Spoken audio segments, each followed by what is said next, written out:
NLP is an excellent way to streamline adding events and tasks into your calendar or your project folders. In order to use NLP, you'll need to make sure that it's turned on, and to do that, you will swipe your finger from right to left in the title field, and this is for events and tasks.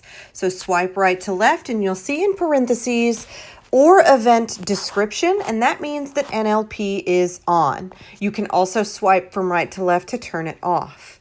Now I'm going to show you how NLP works. Instead of typing in all of the information in each individual field, I'm going to add the entire event into the title field.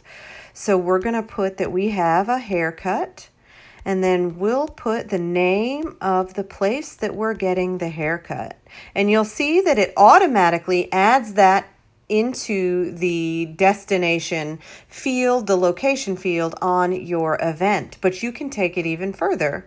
Let's say that this event is going to be, let's say we want our haircut on September 30th. So we'll put September 30 and it will automatically change that date.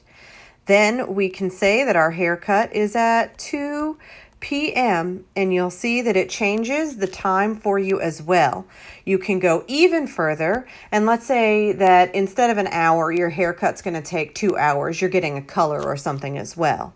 You can put 4 and then put in that 2 hours for the duration, and it will change from 2 to 3 to 2 to 4 right there in your event field. This is just an excellent way to streamline adding things into your events or your task folders.